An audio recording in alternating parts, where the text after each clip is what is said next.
Veíamos esta mañana el llamado del rey temporal, o sea, esa figura, esa imagen que nos pone San Ignacio, como para comprender mejor el llamado del rey eterno, que es Cristo,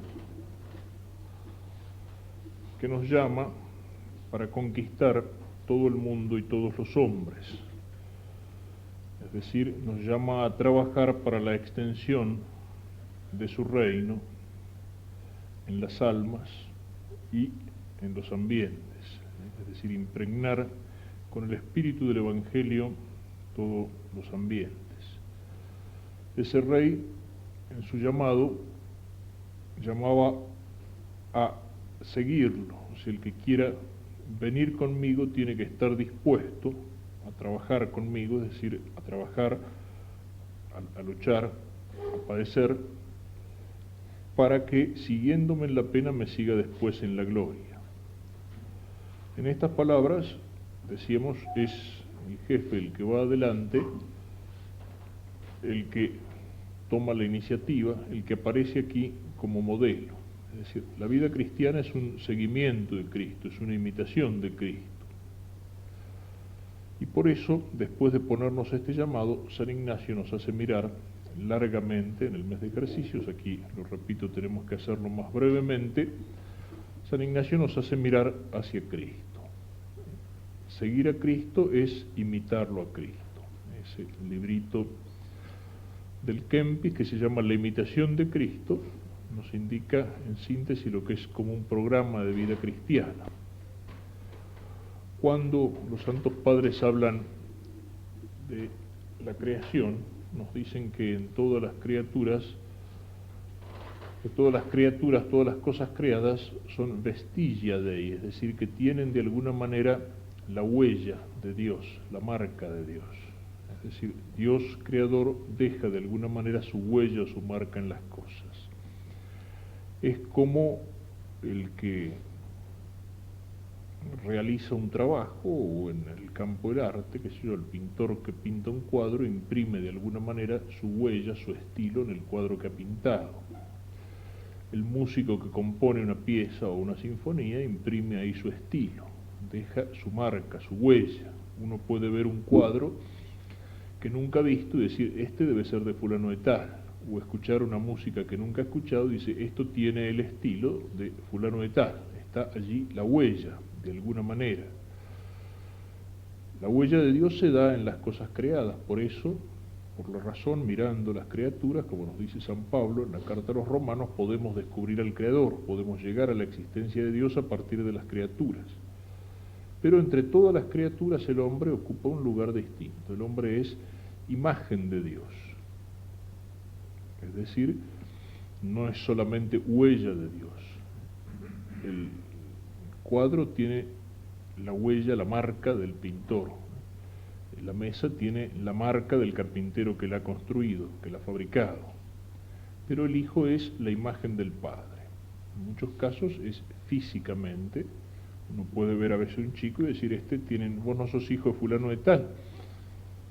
Esa imagen puede ser más que una imagen física. Cuando un padre se ha preocupado por la educación del hijo, ha dejado también de alguna manera su imagen espiritual en el hijo. El hombre es imagen de Dios, porque es creado a imagen de Dios con un alma espiritual capaz de conocer y de amar. Pero esa imagen de Dios en nosotros está como una semilla natural. El chico recién nacido ya es capaz de conocer y de amar, sin embargo todavía no ha desarrollado esas potencias que tiene. Lo mismo podemos decir en el orden sobrenatural. Cuando un chico es bautizado es hecho partícipe de la naturaleza divina, ya es una nueva criatura. Tiene infundida junto con la gracia la fe, la esperanza, la caridad. Están en el niño recién bautizado, sin embargo están como una potencia.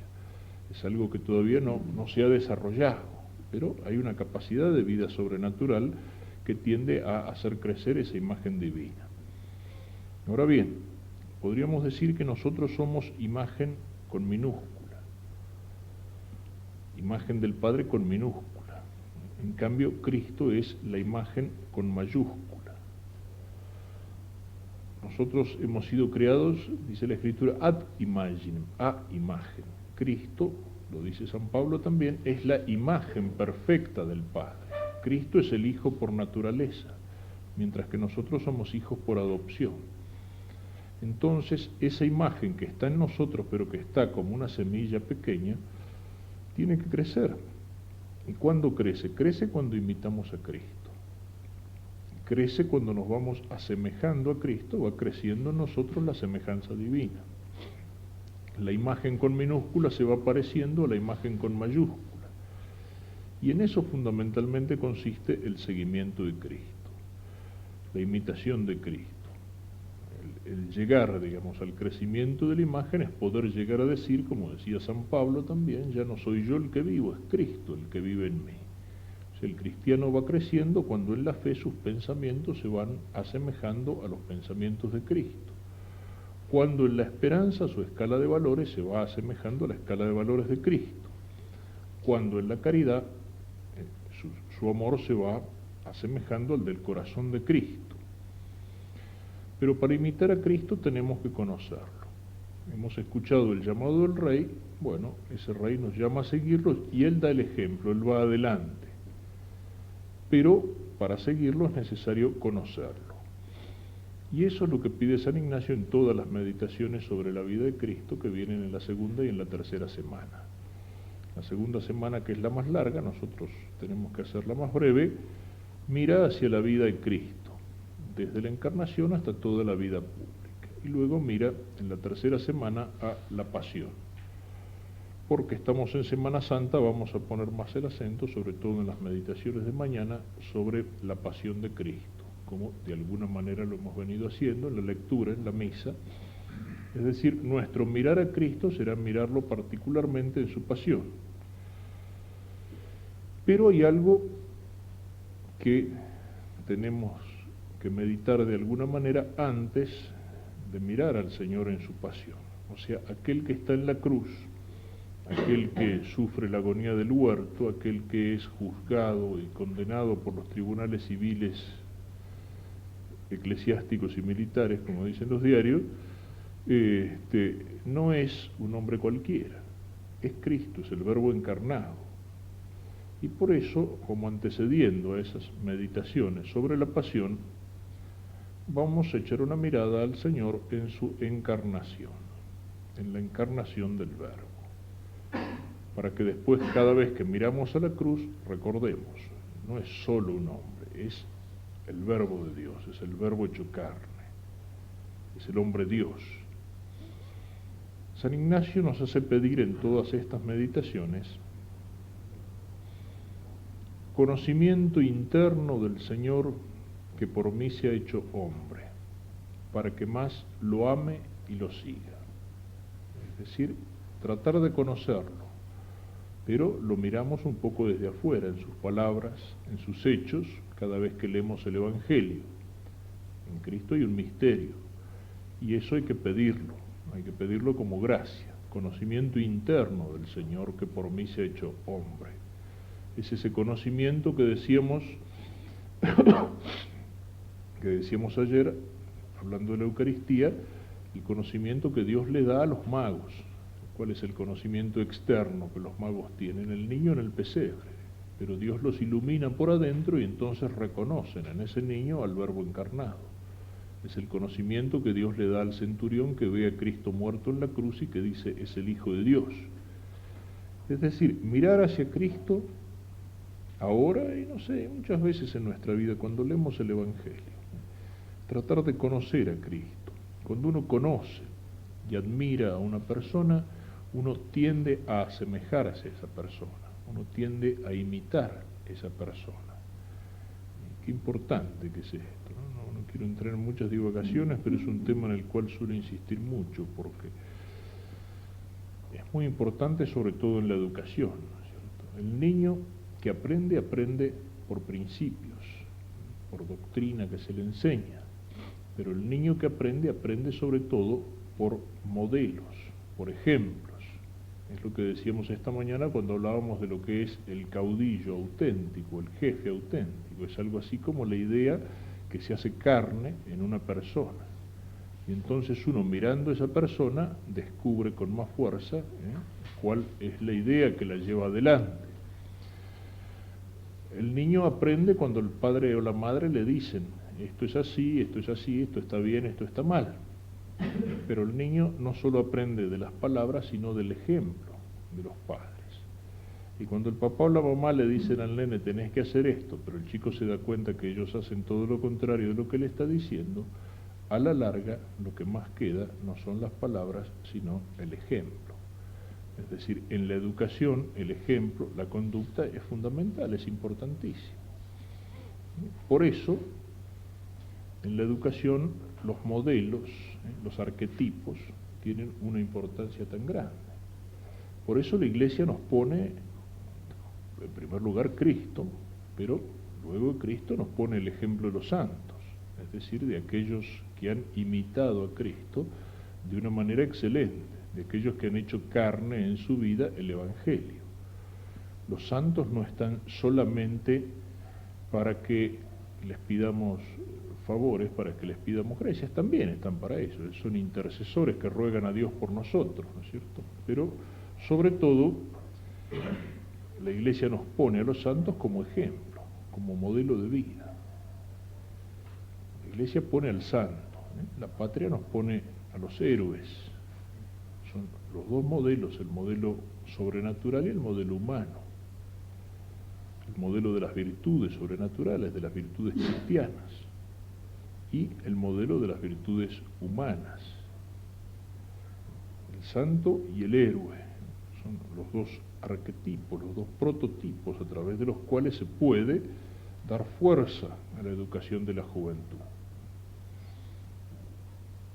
El santo y el héroe, y yo insisto en esto porque precisamente es una de las tragedias de nuestro tiempo, que en la educación y en el ejemplo que se pone a los jóvenes, el santo y el héroe han sido reemplazados por lo que se llama ídolos, con una palabra que dice mucho más de lo que algunos pueden pensar, que era un ídolo en la antigüedad, era un dios falso. ¿Qué es un ídolo en la actualidad? Es un falso modelo. Los ídolos de la farándula, de la televisión, del cine, del deporte, eso es lo que se pone como modelo en lugar del santo y en lugar del héroe. Y el santo y el héroe, cuando el santo es heroico, el santo es también héroe, porque ha vivido heroicamente esos valores cristianos. Y el héroe, cuando es un héroe cristiano, es decir, cuando ha realizado acciones heroicas, aun cuando sea por una causa humana, pero inspirado por su condición de cristiano, es también santo. Y el santo y el héroe de alguna manera se identifican en el mártir,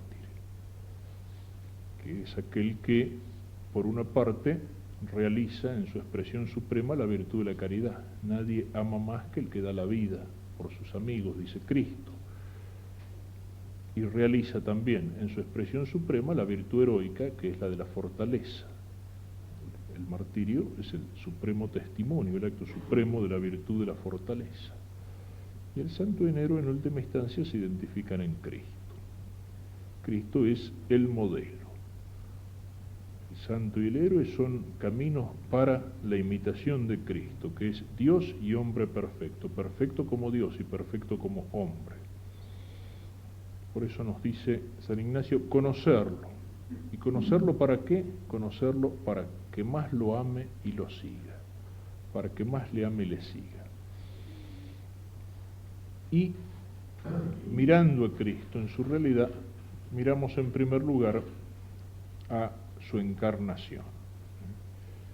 Esta meditación de la encarnación es el presupuesto para que podamos entender en todo su valor las otras meditaciones en las cuales miraremos al Señor en su pasión. Para mirar la encarnación, nos dice San Ignacio nos hace mirarla como en tres planos. Dice, mirar en el cielo a las tres personas divinas que contemplan toda la planicie y la redondez de la tierra. Mirar después toda esa humanidad que se encuentra en la situación miserable en que la ha puesto el pecado. y luego dice mirar hacia Nazaret, a la casa donde se encuentra la Santísima Virgen. En primer lugar, miremos, como mira la Trinidad, a toda la redondez de la tierra, es decir, a la condición del hombre en pecado, la condición del hombre después del primer pecado. La expresa San Pablo, decíamos, en todos los primeros capítulos de la carta a los romanos. Todos esos capítulos tienen así, todos pecaron, los judíos y los paganos. Por ejemplo, dice en el capítulo 3, y citando el Salmo 14, tanto judíos como griegos están todos bajo el pecado, como dice la Escritura. No hay quien sea justo, ni siquiera uno solo. No hay un sensato, no hay quien busque a Dios. Todos se desviaron, a una se corrompieron. No hay quien obre el bien, no hay siquiera uno. Y Cristo lo pone en una imagen que es la de la parábola del buen samaritano. Esta parábola, como tantas otras que decíamos hoy, no es solamente la imagen de una situación particular, de un hombre en necesidad al lado del cual pasan algunos sin mirarlo y hay otro que es un extranjero que se baja para ayudarlo. Sí, es una exhortación a la misericordia, pero si la miramos en la historia de la salvación, esta parábola tiene un sentido mucho más profundo, porque los personajes que aparecen allí son como prototipos, también como figuras. Si ustedes la recuerdan, dice el Señor que bajaba un hombre de Jerusalén a Jericó y fue despojado y lo dejaron allí herido, tirado al costado del camino. Luego pasa al lado de este hombre un sacerdote y un levita que lo miran y pasan de largo, y luego viene el samaritano que lo ayuda. ¿Quién es este viajero, si miramos la parábola así en su dimensión en la historia de la salvación? Hoy decíamos que el hijo pródigo es la imagen de todo hombre en pecado. También este viajero es la imagen del hombre después del pecado. Es el hombre que ha sido despojado de sus bienes y herido en su alma y en su cuerpo. Y está allí, sin fuerzas, tirado al costado del camino que lleva a la salvación. Y no tiene fuerza para levantarse del camino. Esa es la situación del hombre después del pecado. Despojado de sus bienes, de la gracia, de la justicia, de los dones que Dios había dado a Adán. Herido en el alma y en el cuerpo. Todo aquello que decíamos al hablar de las consecuencias del pecado de Adán. Y tirado al costado del camino. Ese hombre resume lo que puede contemplar Dios desde el cielo cuando tiene compasión de la humanidad. Pasan al lado de este hombre un sacerdote y un levita. Pasan la ley y los sacrificios del Antiguo Testamento. No pueden salvar al hombre. Eso es lo que significa. No es solo una excusa para hablar mal de los curas y de los teólogos, sino que es la imagen del Antiguo Testamento que no puede levantar al hombre de la situación en la cual está caído. Y después llega el samaritano. ¿Qué era el samaritano para los judíos? El samaritano era el extranjero, era el enemigo, con la enemistad que se da entre los pueblos que están de alguna manera emparentados cuando se pelean y llegan a odiarse. Y entonces este viajero samaritano ve al hombre tirado allí al costado del camino, herido en el cuerpo y en el alma, y tiene compasión de él. Y entonces desciende de su cabalgadura, se acerca a él. ¿Quién es el samaritano? El samaritano es la imagen de Cristo. Cristo, para el hombre en pecado, ha llegado a ser el extranjero, el extraño, el enemigo. Y es el extraño, el enemigo, el que baja de su cabalgadura y se aproxima a este hombre. Fíjense que la parábola ha empezado con la pregunta de uno de los fariseos: ¿quién es mi prójimo?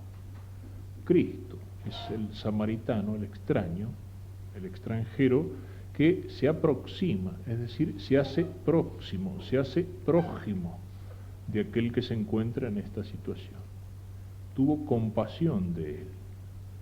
Es decir, Dios mira al hombre en esa situación miserable de la cual no puede levantarse por sus fuerzas y en la encarnación se aproxima, es decir, se hace próximo, prójimo nuestro. Y dice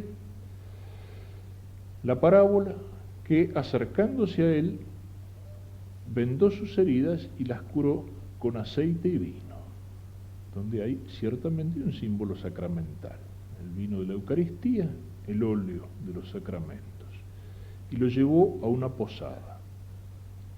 La posada, dice San Agustín, es la iglesia.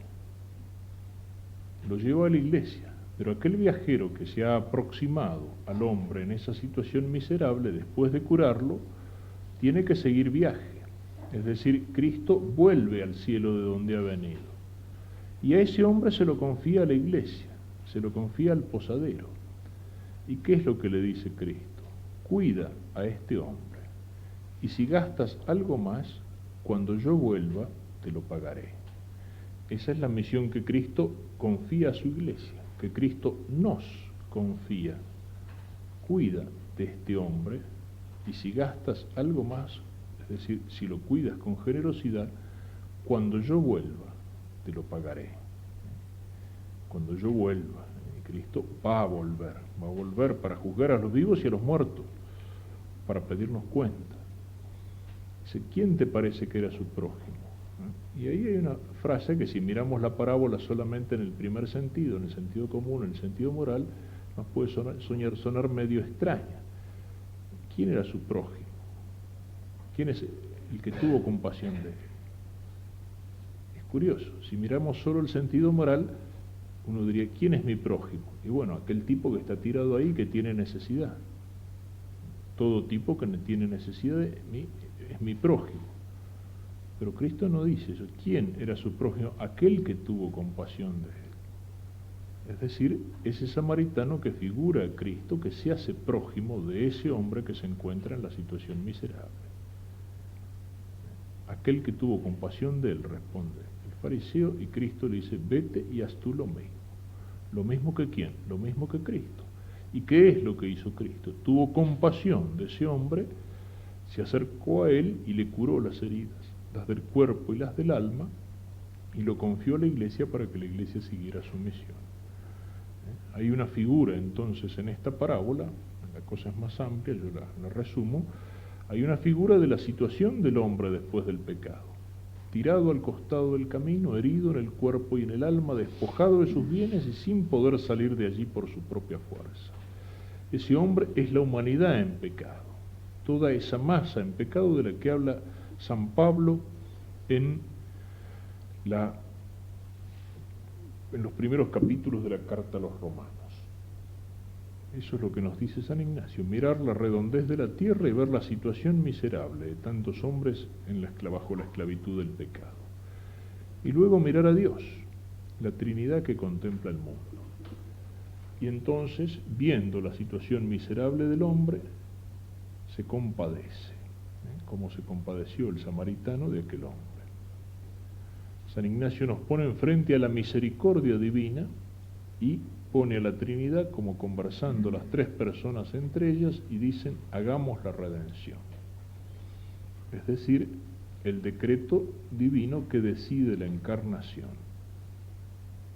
El decreto divino que decide la encarnación del Verbo, es decir, de la segunda persona de la Santísima Trinidad. En el misterio de la vida divina hay algo que podemos vislumbrar.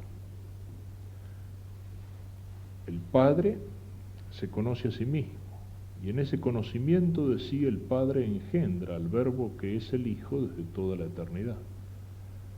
Y el Padre y el Hijo al conocerse se aman, y de ese amor procede el Espíritu Santo, que es el amor personal de la Trinidad divina. ¿Por qué de las tres personas divinas es el Verbo el que se encarnó? ¿Por qué no es el Padre? ¿Por qué no es el Espíritu Santo? Había una conveniencia en eso. En fin, Dios era libre al hacer las cosas, como era libre de encarnarse o no. Pero decidida la encarnación, era conveniente que fuera la segunda persona, es decir, el Verbo. ¿Por qué? ¿Para qué se hace carne? Para hacernos hijos de Dios. A los que éramos enemigos por el pecado de Dios, hacernos hijos de Dios. ¿Quién mejor para eso que el que es hijo de Dios por su propia naturaleza desde toda la eternidad? ¿Para qué se encarnó? Para hacernos conocer a Dios, conocer al Padre y conocer el camino que nos lleva a Dios. ¿Quién nos puede hacer conocer al Padre mejor que el Verbo, que es el conocimiento y que es la palabra de Dios desde toda la eternidad? Por eso la encarnación del Verbo. No estaba obligado a encarnarse, es un acto libre y es un acto que nace del amor, de la misericordia divina, que no quiere dejar al hombre en esa condición. Podría haberlo hecho, pero no quiere. Es la misericordia de la gracia, del don divino. Romanos 5:20. San Pablo, después de constatar la miseria de la humanidad en pecado, dice: donde abundó el pecado, sobreabundó la gracia. Es decir, la misericordia de Dios fue más grande que el pecado. El amor de Dios fue más grande. Juan 3:6. Tanto amó Dios al mundo que le dio a su Hijo único. Se decide la encarnación del Verbo. Y entonces, en tercer lugar, la tercera escena,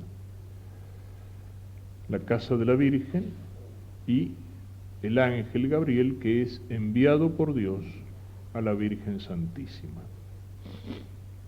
Esto ya estaba anunciado desde el principio, en el Génesis, cuando el Señor habla a la serpiente de esa mujer que le aplastará la cabeza y opone la descendencia de la mujer a la descendencia del pecado.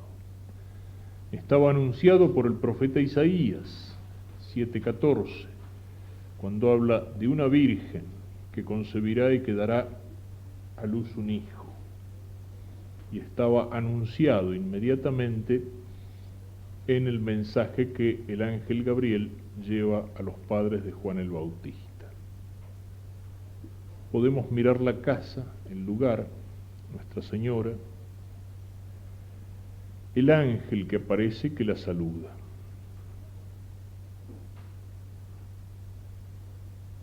Esta meditación se puede hacer mirando el Evangelio, primer capítulo de San Lucas, versículos 26 y siguientes.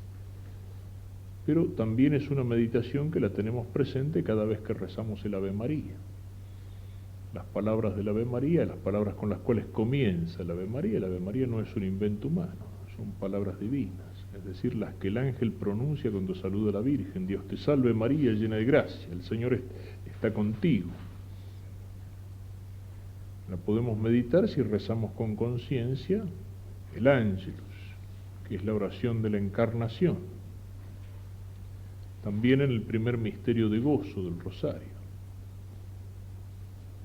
El ángel es el legado divino. Su nombre, decíamos, quiere decir mensajero, y Dios lo envía con un mensaje. Dios no necesitaba de nadie para encarnarse. Así como pudo prescindir de un varón, de un padre humano, podía también haber prescindido de la mujer, de una madre humana. El Dios que había creado todas las cosas no podía tener necesidad de una criatura.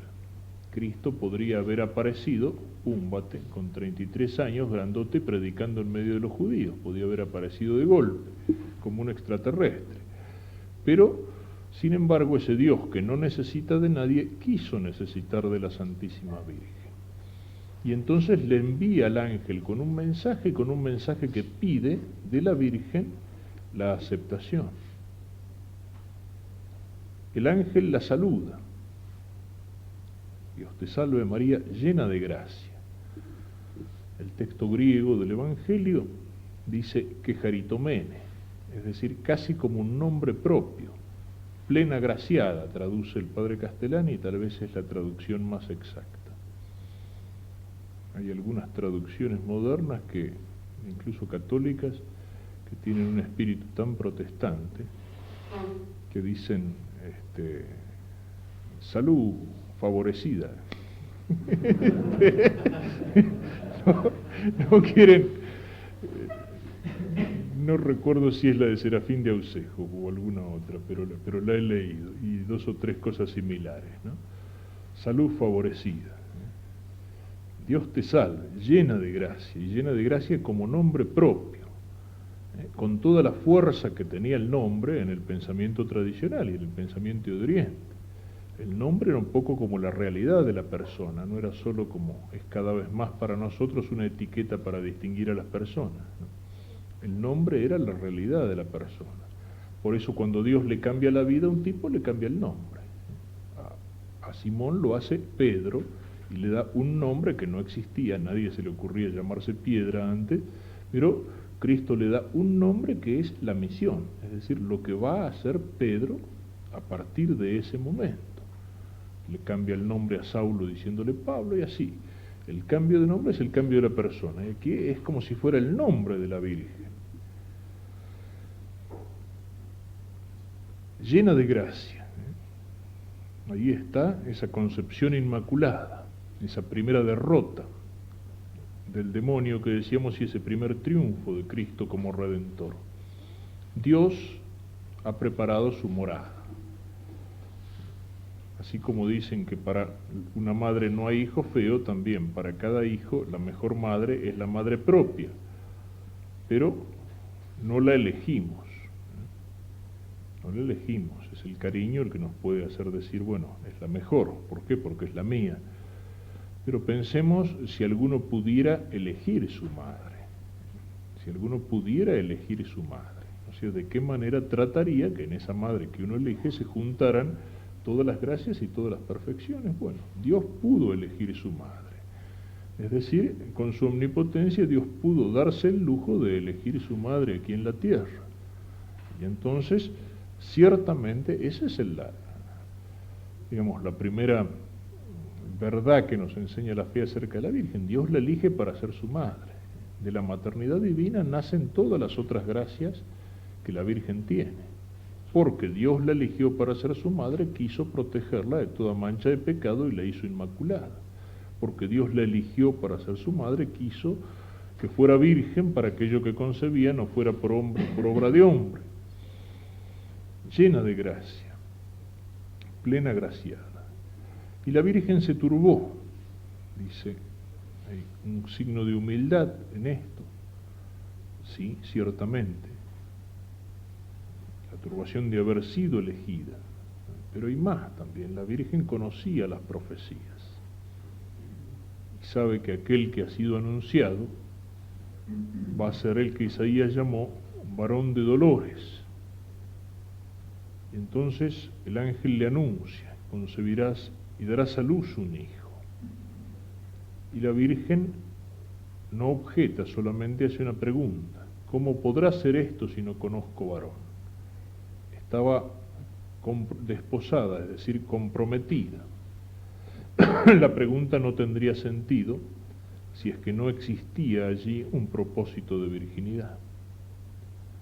Pero el ángel se lo explica: el Espíritu Santo descenderá sobre ti, y el poder del Altísimo te cubrirá con su sombra. Ya aquí hay una afirmación de la divinidad de Cristo. No se encarna por obra de un Padre humano, sino del Espíritu Santo. El poder del Altísimo te cubrirá con su sombra. Era la imagen del Antiguo Testamento de la nube que cubría el templo cuando en él se hacía presente la gloria de Dios. Y las teofanías, es decir, las manifestaciones de Dios, solían darse desde la nube, como se dan en el bautismo de Cristo, por ejemplo, y en otras ocasiones. Cubrir con su sombra, es decir, que María va a ser el templo, es decir, el lugar de la presencia divina. Por eso, sigue diciendo el ángel, por eso lo que nacerá será santo y será llamado Hijo de Dios. Dios, que no necesita de nadie, quiso necesitar de la Virgen. y le envió al ángel. Y podemos decir que en un momento toda la historia de la humanidad está pendiente de la respuesta de la Virgen. Y la Virgen pronuncia su fiat, hágase. Inclina la cabeza y dice, aquí está la esclava del Señor, que se haga en mí según tu palabra.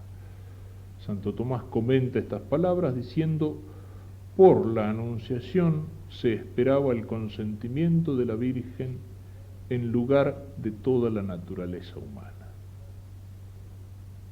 A ella le corresponde el consentimiento de la humanidad para que Dios se encarne. Y dice, he aquí la esclava del Señor. La esclava del Señor. También lo que decíamos ayer, ese temor a las palabras fuertes. Hoy hablábamos de Cristo como Rey. Ellos no quieren hablar de Cristo como Rey, prefieren otros términos, otras expresiones. La palabra Rey les suena un poco fuera de moda y les suena un poco demasiado fuerte. ¿No? Hay que hablar de Cristo como pastor o hay que hablar de Cristo, qué sé yo, como presidente de la República. Pero lo mismo pasa con María, ¿eh? Aquí la esclava del Señor, ¿no? Y aquí la sierva del Señor, aquí la servidora del Señor. La servidora del Señor. En aquel tiempo no había servicio doméstico por horas. O sea, ser siervo era ser esclavo. Y lo que la Virgen dice es eso, la esclava del Señor. Y esta palabra tiene un sentido profundísimo. Es todo el centro, que está en todo el centro de la espiritualidad mariana de ese gran santo mariano que fue San Griñón de Montfort. Y que es asumida por el Papa Juan Pablo II, que es consagrado a la esclavitud mariana de San Griñón de Montfort, y que lo coloca en su lema pontificio cuando dice totus tuus. Es decir, ¿por qué la Virgen dice esclava? ¿Cuál es la característica del esclavo? Y el esclavo no tenía voluntad propia. La voluntad del esclavo era la voluntad del dueño. Bueno, eso es lo que la Virgen le dice a Dios, como diciéndole a tus órdenes. Es la primera respuesta a ese llamado del Rey que veíamos esta mañana. Y es la respuesta de una entrega total, generosa. Aquí está la esclava del Señor. El esclavo no tenía más voluntad que la voluntad del dueño. Eso es lo que dice la Virgen. Que se haga en mí según tu palabra. Es decir, mi voluntad se identifica con la voluntad de Dios. Lo que Dios quiera hacer de mí. Señor, a tus órdenes. Eso es lo que significa, con la disposición total del esclavo que obedece.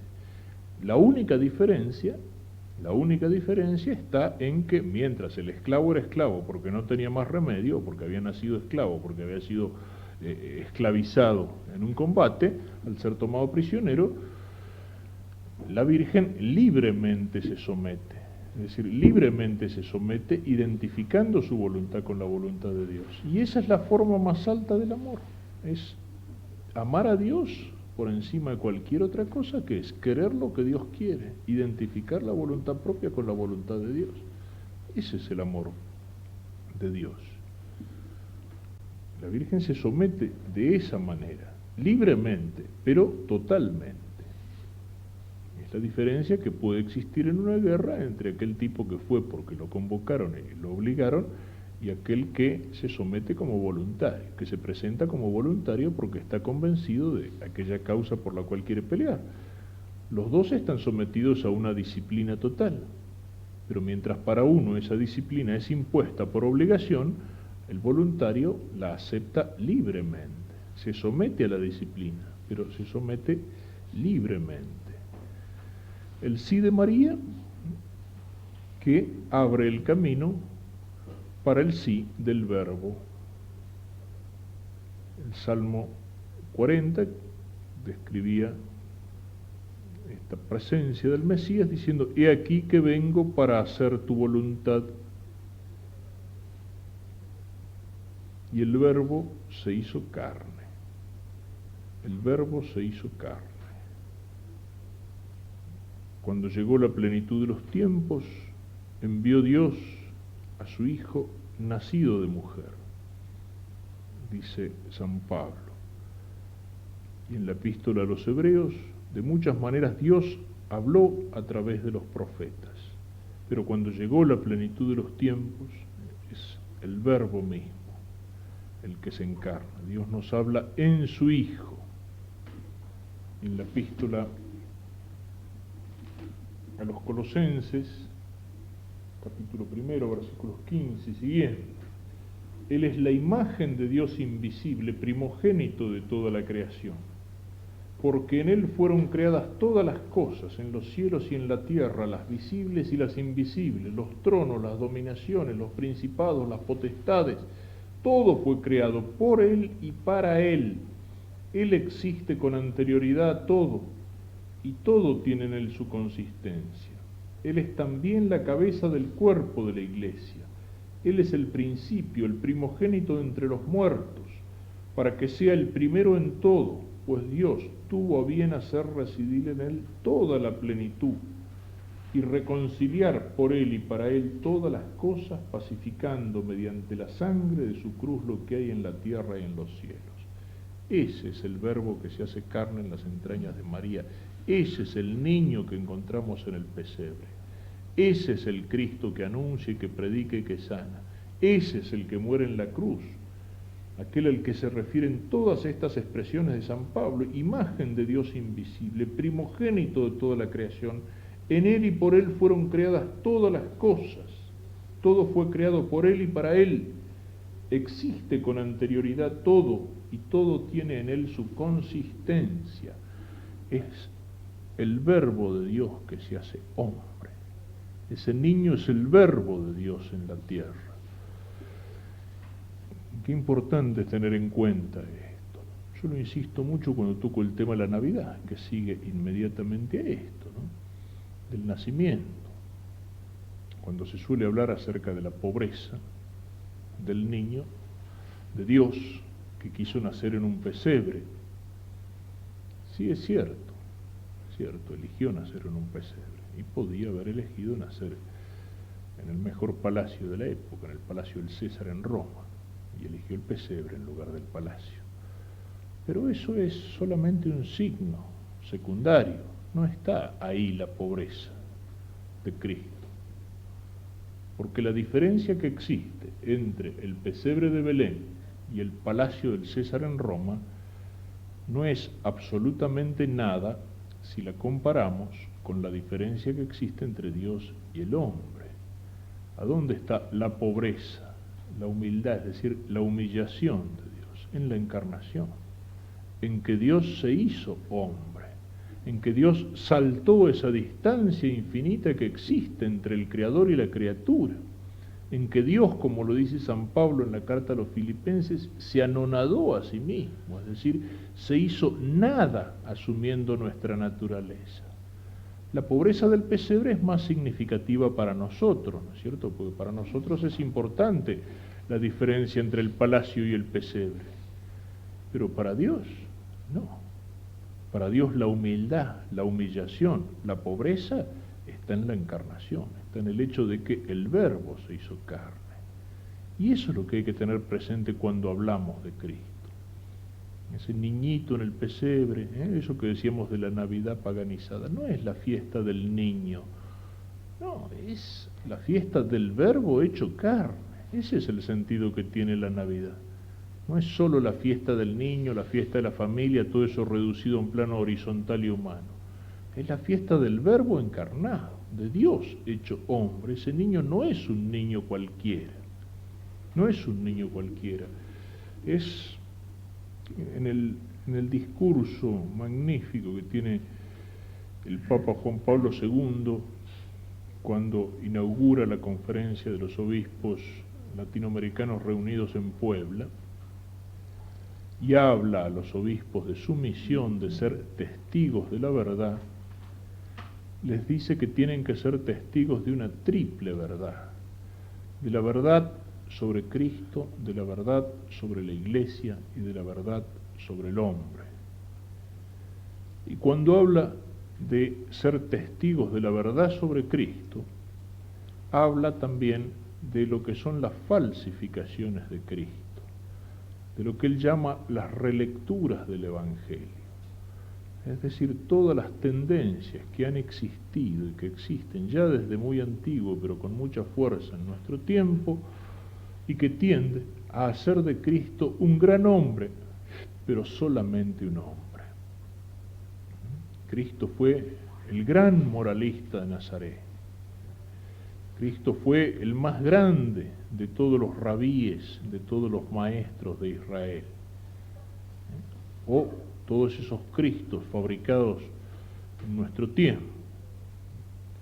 El siglo pasado y a principio de siglo, cuando con el modernismo entraba en la iglesia el democratismo liberal, Cristo era el primer demócrata. Después se puso de moda el socialismo y Cristo fue el primer socialista. Y si algunos de ustedes recuerdan, acá en tiempo de la guerrilla había unos carteles donde aparecía Cristo buscado como guerrillero y que aparecía Cristo con una metralleta al hombro, el subversivo de Nazaret. Y también hemos visto el Cristo hippie, y también hemos visto el Cristo superstar, que aparecía en una especie de opereta más o menos enamorado de María Magdalena y con Judas que le echaba en cara el haberle dado el papel de traidor en el reparto de la historia de la salvación. Es decir, Cristos fabricados a gusto del hombre, Cristos humanizados, a veces con la mejor buena voluntad del mundo, no sé, yo comprendo que ahora, en fin, tal vez, por lo menos hace rato que no lo escucho, ¿no? Pero cuando, qué sé yo, cuando en muchos grupos católicos se hacía referencia a Cristo, se hablaba de Cristo, qué sé yo, diciendo el flaco o diciendo el barbudo, yo comprendo que a lo mejor en eso había un cierto deseo de, qué sé yo, de mostrar la confianza con Cristo, de sentirnos cerca de Él, sí, pero guarda, Cristo es mi hermano, sí, pero es el Señor, guarda. Cuando el Papa dice la verdad entera sobre Cristo, es eso, Cristo es Dios y hombre verdadero. Cristo es mi hermano, Cristo es mi amigo, cierto, hijo de Dios, se encarnó para hacerme a mí hijo de Dios también, en ese sentido es mi hermano, asumió mi naturaleza, es mi amigo, ciertamente que sí, era un amor de caridad, pero es el Señor.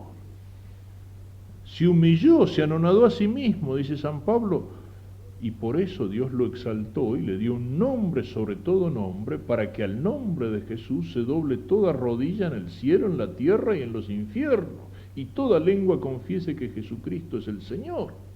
Eso es lo que no podemos olvidar, Dios y hombre. Y la tentación de nuestro tiempo es olvidarnos de que es Dios, pero humanizarlo. Es ese horizontalismo que decíamos que quiere mirar incluso la misma misión de la Iglesia en un plano totalmente humano, en un plano puramente político, en un plano horizontal. Empieza por negar la trascendencia del Verbo encarnado, por mirar a Cristo solamente como un hombre. Y eso no puede ser. Si miramos a Cristo solamente como un hombre, lo estamos falsificando. No hay término medio para Cristo. No puedo decir, no, yo no creo que Cristo sea Dios, pero creo que fue un gran hombre. No hay término medio. Si Cristo no fue Dios, Cristo fue un pobre loco que se creyó Dios. O sea, fue un pobre infeliz que se creyó Dios y terminó mal. O fue un macaneador, un estafador, un sinvergüenza que se quiso hacer pasar por Dios. No hay término medio. Si decimos fue un gran hombre, tenemos que reconocer que fue Dios. Si no fue un gran hombre. ¿Fue un loco o fue un macaneador? No hay término medio. La verdad sobre Cristo es que es el Verbo encarnado. Muy cerca mío, con mucha confianza, con mucho amor, sí. Pide todo eso, pero también pide respeto, también pide adoración, también pide sujeción. Se agacha Cristo a lavar los pies a los apóstoles, pero después de lavarle los pies le dice, si yo que soy vuestro maestro y vuestro Señor he hecho esto, es decir, es el Señor humilde, pero que al mismo tiempo tiene su condición de Señor. Es el sentido de servicio. El espíritu de servicio se muestra en el servicio humilde, pero aquel que tiene como función, que tiene como misión el ser maestro, el ser Señor, el que tiene función de mando, ¿de qué manera sirve? Sirve mandando, sirve ejerciendo para el bien de todos, para el bien común, su función de mando. Es la forma de servicio que tiene, qué sé yo, el gobernante, por ejemplo, gobernando y gobernando bien, se pone al servicio de todos. pone al servicio de todos, también es la función de Cristo. Dios y hombre verdadero, verbo hecho carne. Se anonadó a sí mismo, pero es exaltado. Al nombre de Jesús se doble toda rodilla en el cielo, en la tierra y en los infiernos. Ese es el misterio que se esconde detrás de la realidad visible de Cristo. Y ese es el misterio que tenemos que pedirle a Dios que nos ilumine para descubrirlo. Para descubrirlo en el pesebre en Navidad, para descubrirlo en cada gesto de la vida pública de Cristo, en su palabra, en su enseñanza, en sus milagros, en su ejemplo, para descubrirlo también en su pasión. No es un hombre cualquiera, no es solo un hombre aquel que por amor nuestro muere en la cruz.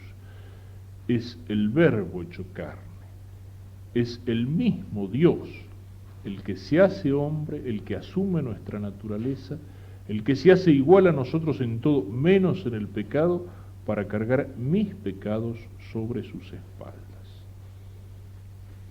Pensemos entonces un poco en todo esto. Mirar hacia la Trinidad en el cielo, y cómo esa Trinidad mira con compasión esta tierra donde domina y predomina y gobierna el pecado. Es la Trinidad que para salvar al hombre siente compasión de nosotros, de ese hombre tirado al costado del camino que lleva a la salvación, despojado y herido, y entonces el Verbo de Dios por compasión desciende de su cabalgadura, es decir, baja a nosotros, se hace prójimo, se hace próximo nuestro.